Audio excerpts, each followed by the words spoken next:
Greetings, everybody. Hope you can hear me well.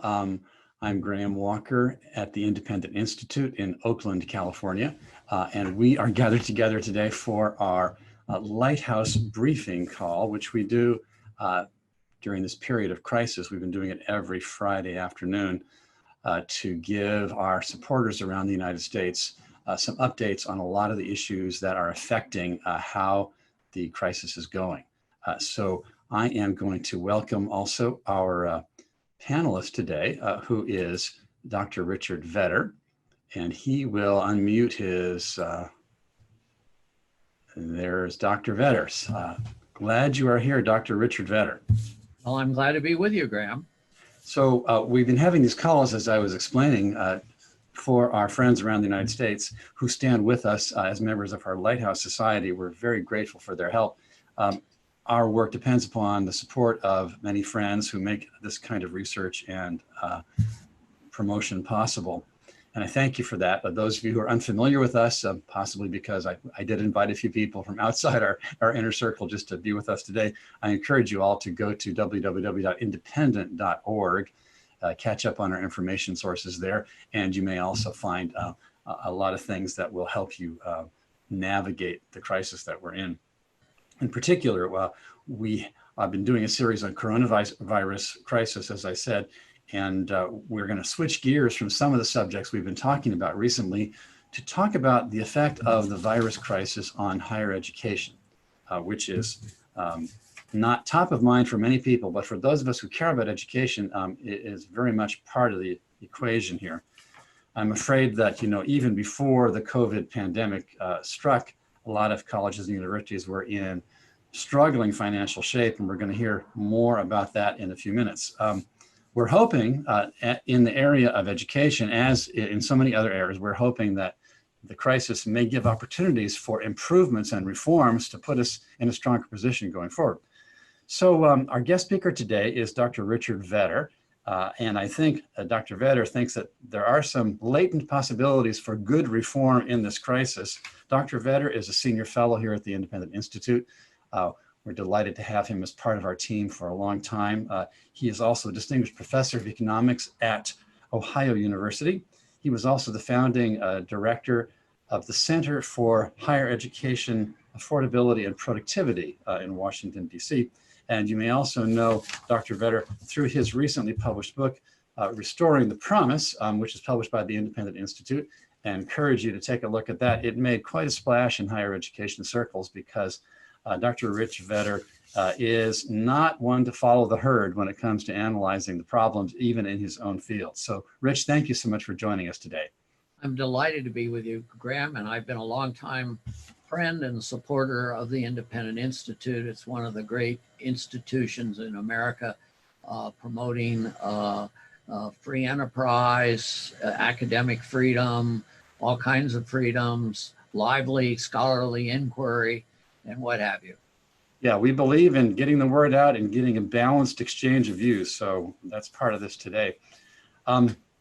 So tell us a little bit first, Rich, and if I may call you Rich here, tell us a little bit about why you've published this outrageous sounding article, first in Forbes and then at independent.org. Your title is Why the Coronavirus Will Kill 500 to 1,000 Colleges. What's the income and threat that you see that they're suffering here? Well, before we even talked about coronavirus, before the word had entered the English language, American colleges and universities were in so-so financial condition.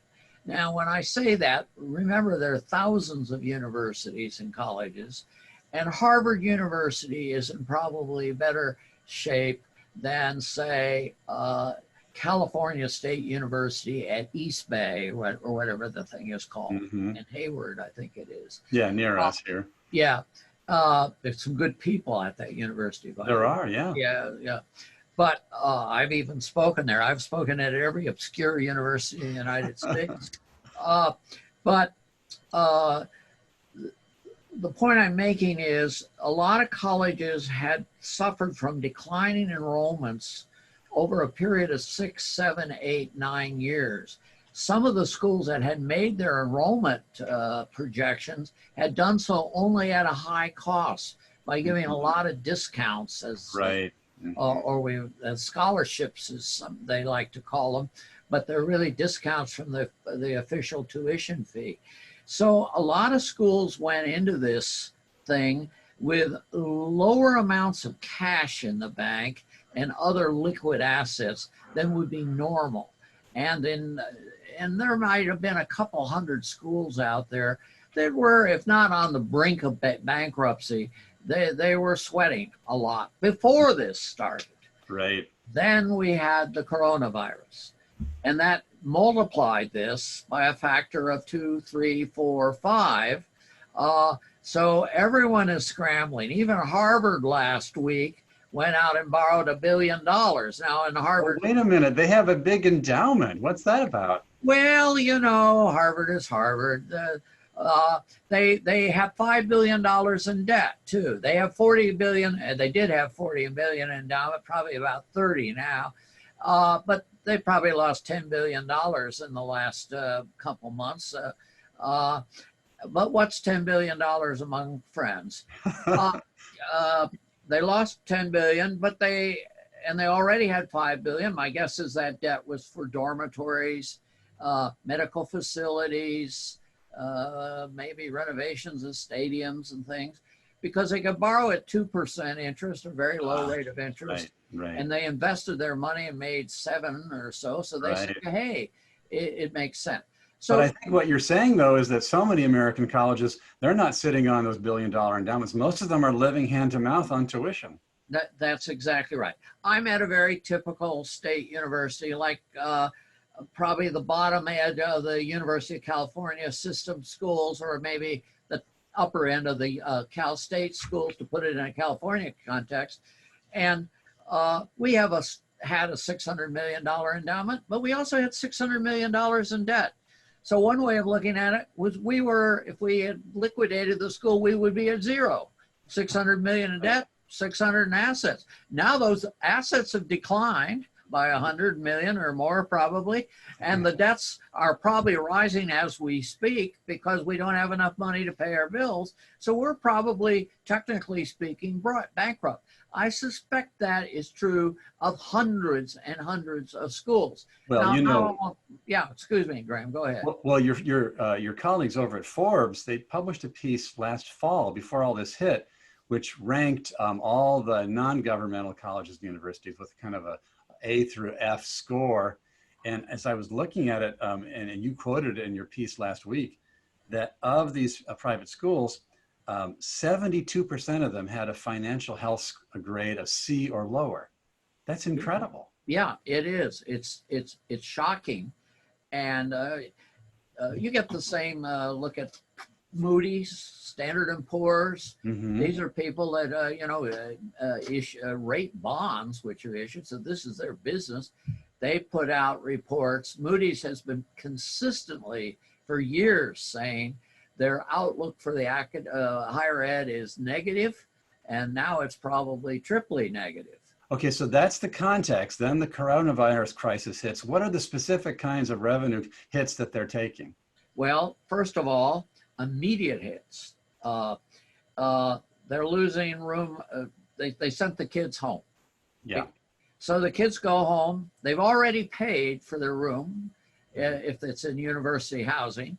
They've paid for their board in university housing. Yeah, the food. But now they're told you can't have that board, you can't get that food, and you can't stay in that room that you rented from us. So the kids rightfully feel they ought to get a rebate. And most schools are readily providing it. Right. In the case of my university, I think it's something like $15 million. That's real money. That's real money. So that's the first thing. Then let's say they play basketball and they're in the NCAA, and the NCAA March Madness came up. Yeah. Supposedly came up last month, but it didn't come up. So the NCAA has told all the top schools, and I'm not talking about 1 or 2 schools, I'm talking dozens, scores of schools, they're not going to get a $250 million in checks from the NCAA for Midnight Madness from the TV revenues because there was no Midnight Madness. So there's another loss. Then there's next fall. Yeah. Are the kids going to come back? They're home. They were sent home. Go home, kids. That's what the health commissioners and the president and everyone have said. Right. Are they going to come back? Who knows? Well, if the government lets them come back, they might, but that just because the government lets them doesn't mean they will, right? Yeah, that's right. The government, we're talking about this gradual reopening and so forth. And it may be that we'll let kids come back to campus. Although, how do you, are we going to tell dormitory rooms that you're going to have one in a room instead of two? Because they can't get 6 feet apart. Right. That poses some very interesting financial problems right there. Are we going to say classrooms you've got to sit six feet apart, and meaning a lecture hall that might seat 300 now can house 50? How are you going to handle that? That's going to be tough. Multitude of huge problems that this poses. Now, as a former college president myself, I am aware that at least historically, enrollment in colleges is sort of counter-cyclical. That is to say, when the recession set in, then people go back to school, so enrollment goes up, so schools do better. But I think you're doubtful about that. I am doubtful. I agree with that is the general proposition, and it makes some sense. You lose a job, you normally would go get a good job making $20, $30 an hour, whatever, and you lose that job in a recession, so you say, I want to better myself, so I'm going to go back to school. That's the tradition. Right. And that's what happened a little bit after the 2007-8 downturn for a year or two. Enrollment shot up a bit. And then they sort of leveled off, and then they declined. Yeah, at my college, they took a hit after that. Yeah, no, and there were schools that, bit the dust 3 years later or something. They managed to get through the recession, but they couldn't get too much farther. This is a little different because we have this this is a health-induced depression, if you want to call it that, not a financial panic-induced one, although it could lead into that. It could lead to it, yeah. It could lead to that. And so there is a possibility next fall that the health factor will keep the enrollment down where it normally would jump up a bit.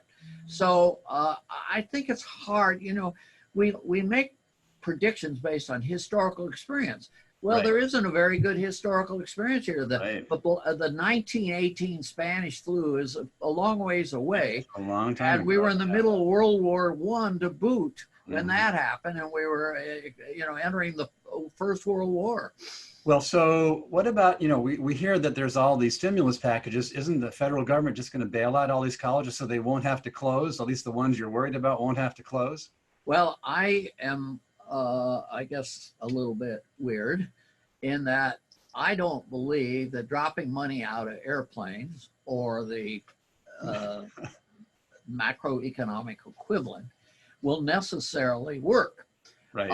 I can see that the people who are in acute distress and who literally have an emergency need for cash probably should have some ability to get some of that money. And so some of this stimulus money may be quite appropriate, or at least defensible on some sort of humanitarian grounds.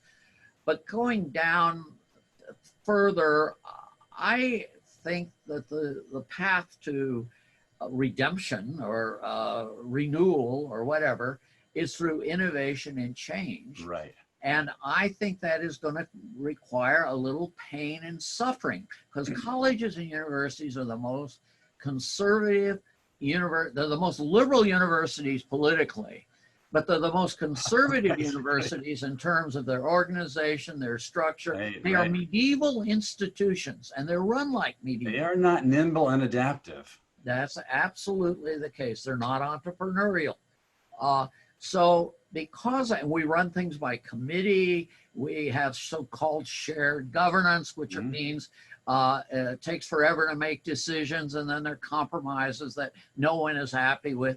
There's all kinds of negative things about higher education. We have governing boards that don't govern. They don't even know what the hell's going on Okay, campus. so that is for sure the case, and I've seen it. But I guess what you're saying is that under these circumstances, their revenue is going to take a hit one way or the other. It already has begun to. To respond to that, they're going to have to reduce their expenses.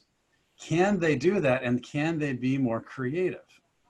Well, the answer is the means are there, the technology is there, the means are there, the ability is there to reduce expenses considerably. Mm-hmm. Whether they will do it or not, or whether they will do it by going out of business, they'll do it by creative destruction. Maybe Joseph Schumpeter, whose great contribution to economics, in my opinion, was the concept of creative destruction. Right. It works marvelously in the for-profit private sector, which is highly committed.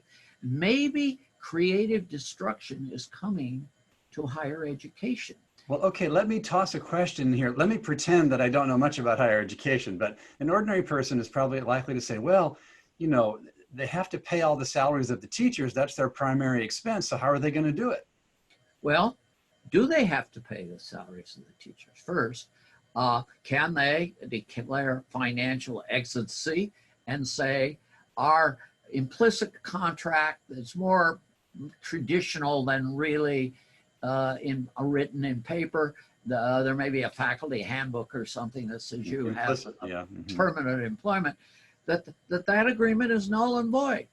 My university is already talking about lowering salaries for next year. We're going to cut salaries. Well, that means instead of 100% tenure, you have 95% tenure or 90% tenure. But there's an easier place to go first besides the faculty. What about the rest?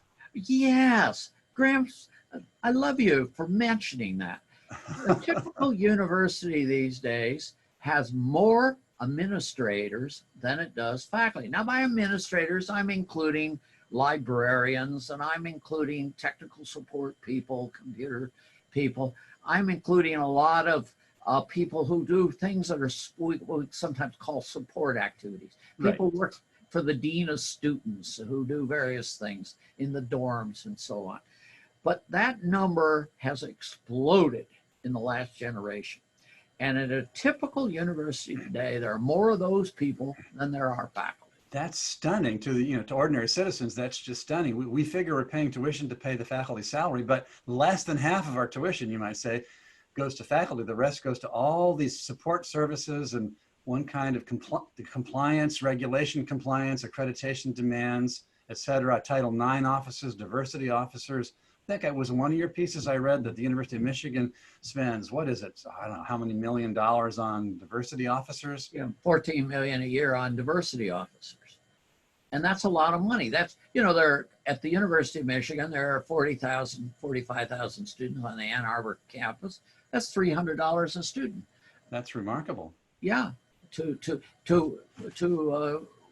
decide what race students are and are they of the appropriate racial, sexual persuasion to meet our requirements, and diversity, which I think is racist among other things. But well, yeah, there are many reasons to question that. But right now, with this financial pressure, I think universities and colleges have to look very hard at their non-faculty employment.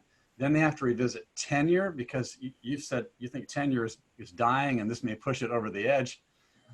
And they have to look at all the ways in which they are bearing costs that could be mitigated by more creative teaching mechanisms. Isn't that true too? Yes, that's part of it. And there, as you're suggesting, there can be some good that comes out of this. Yeah, let's talk about that for a minute. Yeah, I'm wedding together two great philosophers. One of them is a dude named Plato, and the another is a man named Rahm Emanuel. But it turns out Rahm Emanuel stole what he said from Winston Churchill, of course, who I much prefer to make the second author of this. So we'll call this the Plato-Churchill theorem. Okay, what is it? And that is, necessity is the mother of invention, and don't let a good crisis go to waste. And we have a good crisis, a jolly good crisis, as Churchill might have said. And we should take advantage of this to cut the inefficiencies that we have out. And necessity being the mother of invention, we have to do something. We have to get inventive. The Wall Street Journal today talked about the private sector is doing marvelous things.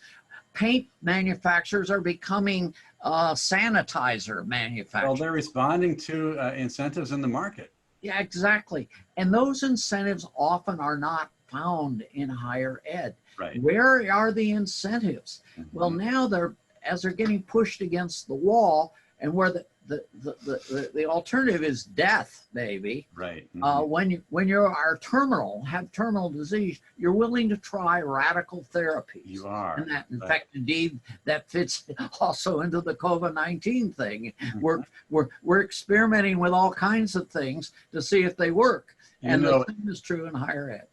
I'm thinking also of the fact that you and other analysts have pointed out that over the decades, as federal financial aid has expanded, it has created an extraordinary incentive to expand expenditures and costs. And so that too is probably going to be part of the equation. We got to revisit everything. No, absolutely. The federal government student financial aid program, in my judgment, is a third or a half or 2/3, a big portion of the problem, and we need to revisit that. Now, there's another piece of it which is really quite governmental or public policy, which is that we were talking about some of these expenditures on non-faculty positions and compliance. You know, a lot of the expenditures that need to be cut are sort of mandated either by governmentally backed accreditation standards, or they are mandated directly by things like Title IX. There are ways in which colleges will say, well, our hands are tied because the law forces us to do this or that. Maybe the law needs to be revisited. And my own comment on that, sort of in a general sense, is that as I look across the tableau of this coronavirus crisis, you can see point after point after point, not just in higher ed, but in so many other areas where governmental controls and mandates and restrictions left the United States far more vulnerable than we need to have been. So, I'm not in higher ed now, I'm talking about testing for the virus. The CDC held tightly to the testing protocols in development. Same thing with development of medications and vaccines, all tightly controlled. Creation of masks, tightly controlled. Ventilators, tightly controlled. Medical practitioners restricted in their practice. They couldn't go across state lines. All these restrictions left us far more vulnerable than we would have been had the government not been as tightly controlling. Same thing now, I think, in higher ed. Had the government not pushed up costs, at least partly pushed them up through the accreditation and other mandates that are extraneous, sometimes like the Title IX mandates have been, higher ed would not be in as bad a position. Absolutely. I advocated once that we abandon the building on Maryland Avenue in Washington, D.C., where the Department of Education exists. We have the Air Force bomb the building, and then the Corps of Engineers clear off the site and give the site to the nearby Air and Space Museum, which does something at least as marginally interesting. Okay. And that was my recommendation. Let me just stop you right there, Rich. You can see why Dr. Rich Vedder is a well-regarded and appreciated commentator, because he doesn't mince words. So what I'm going to do next is, we have a bunch of people on this call from around the country, and I am inviting you. You can see at the bottom of your screen somewhere, there's a thing that says you can raise your hands, and I can recognize you if you raise your hands, and that I can unmute you.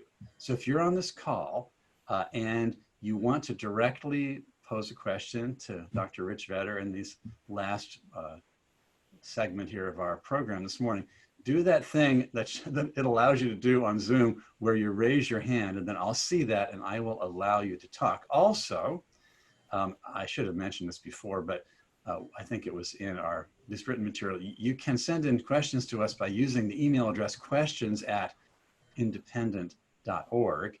And then my colleague who's watching the email inbox will hand me the question. So, but for the quickest way is just raise your hand using the Zoom function, and I will recognize you and you can pose the question. Those of you who are super good at Zoom, you can put something in the chat box and I'll try and recognize that too. So while we're waiting for a couple of moments for our friends to raise their hands or send in questions, I have received some other questions that I can get out on the table that people handed me earlier today. Dr. Vedder, will online education become the new normal? Will traditional residential colleges die off? I don't think so. I do think online has gotten a boost from this. There are some positive uses of online, and there are some people who were antagonistic towards online education who become probably less antagonistic. So it may get a boost, but there are other dimensions to higher ed and higher learning that are hard to replicate by online. Yeah, they are indeed. Will things return to near normal in the fall, Dr. Vedder? Another question I got. I don't think so. They will return to some, it may be some semblance of normality. We may get halfway back to where we were last fall, but I don't think we'll be all the way back. And the colleges are going to be weakened financially, and there's going to be some faces on campus that will disappear, et cetera, et cetera. So there will be some changes. Yeah, so not the same. I think that a number of folks on the call are probably very interested in what we passed over quickly a few moments ago about tenure. I'm going to ask you that, but just pausing for a moment to remind our friends, you can get your voice heard on this call by raising your hand in the chat participant area, and I will see you, or you can submit a question at questions@independent.org, or you can throw me a question in the chat box. Okay, back to Rich Vedder. So you say tenure's dying. Is this going to kill it off? And is that a good or bad thing? Frankly, I'm ambivalent on this question. I am too. Okay. I am too. Tell me your thoughts. I am too. I have had tenure for a zillion years, and I was politically, I said a lot of unpopular things, and I think tenure helped protect me. So yeah. That's the one plus side of tenure. I agree. And it also, you can hire professors for less salary because professors say, I got job security. So there are some benefits of tenure, but tenure also leads to stubborn professors putting barriers in the way of change, and in some cases enforcing a political conformity or an ideological conformity that I think goes against what higher ed should be all about. Yeah, and in any event, there may be financial pressures to revisit the question whether we want them to or not. That's right. Okay, here's a question coming from Garrett, who's one of our participants in the call. He sent it in through the chat box. Thanks, Garrett, for doing that. Garrett writes, will unemployed workers return to universities and colleges and more likely to junior colleges? I think the community colleges may be a beneficiary of this. Mm-hmm. I also think commuter schools, state schools, four-year schools that are perhaps less prestigious than some of the residential schools may get some at least temporary benefits because people just don't want to go away to those horrible dormitories where COVID-19 is lurking in every hallway.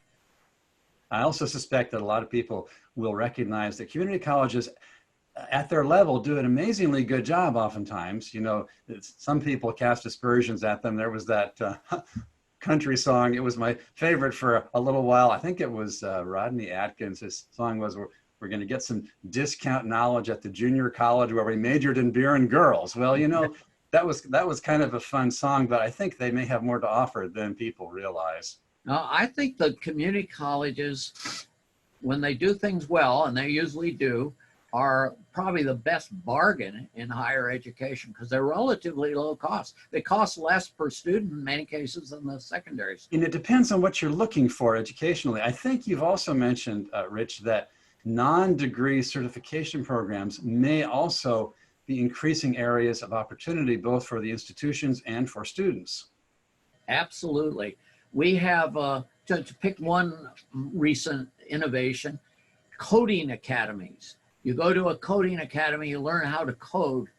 You go to school for 6 months or a year, you get a diploma or a certificate, You get a job paying $75,000 a year, and you have very little debt.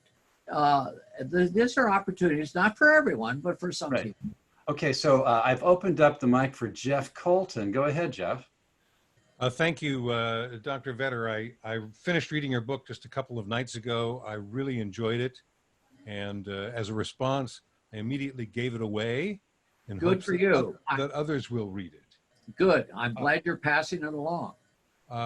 My specific concern is about the free speech issue. And I was encouraged to read in your book that you seem to suggest that there were trends moving in a good direction. And frankly, I had not particularly heard that before. So could you expand on what you see the trends are in true free speech on college campuses? Well, first of all, thanks, Jeff, for the question. I think it's a big issue in American higher ed. I will say that the degree to which it is an issue varies quite a bit from school to school.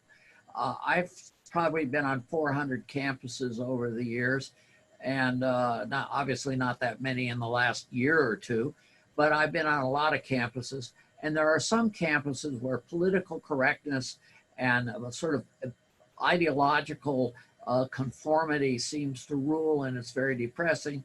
There are others, though, where that is far less so, where it's less of an issue. Strangely, I think it's the biggest issue is in the more elite private colleges, Right. The Ivy League schools, for example, much more so than at, say, Colorado State University. I'm just picking Cal State at anywhere, where you're more likely to get a little less ideological conformity, but it is an issue. There's some lawsuits that are going the wrong way for the politically correct crowd, Right. and that I think is some hope that the freedom, the First Amendment of the Constitution, is being held by the courts in some cases to be something that is relevant and appropriate. So I'm hopeful. I'm not too hopeful, and I think we need to work on this issue more. But I think the public is fed up with this stuff. I think the public is fed up with this brainwashing, particularly on the far left, that's going on a lot of campuses. And I think also that under conditions of financial pressure, where resources are scarcer, tuition dollars feel more precious, the public is going to be less and less willing to kind of put up with some nonsense. And we've got another question coming through our chat box. We're going to stop in just a minute here, but Mr. Rieg asked this question: are all these diversity and Title IX programs mandated by the federal and state governments, or are they instigated by each university? Well, I'm not a legal expert. There is a legal basis at the beginning for all of this, going all the way back to the civil rights legislation of the 60s. But I think most of it, of the expansion in this area, has been done purely by the universities themselves. They weren't forced to hire diversity and inclusion coordinators by the truckload, but they did. And so I think most of it is self-imposed, or I would say self-inflicted. So we're going to bring this to a close here, but I'd like to say, kind of in summary, what I am learning from Dr. Rich Vedder is that it's going to be tough. A lot of colleges that have gotten themselves far out on a limb are maybe not going to be able to pull back, but many others may be able to if they make the right reforms. And moreover, if notwithstanding some of what you just said, certainly a lot of expenses are mandated by the accreditors and by regulation and so forth. If all these things can be pulled back and colleges can become more nimble and more creative, some of the reforms long needed might actually start happening. Exactly. We hope for that. That's the hope. That's what we do indeed. We love education and we need it, obviously. So what we do here at the Independent Institute is to kind of get these thoughts out on the table so that people can not just fall into line with the crisis mongering, think about creative solutions, think about the ways that greater liberty of action by private communities and individuals can result in much better outcomes, even in the current crisis. So speaking of which, I invite everybody on the call to go to independent.org and check out our materials that are available there. We have a website specifically devoted to things related to the coronavirus crisis.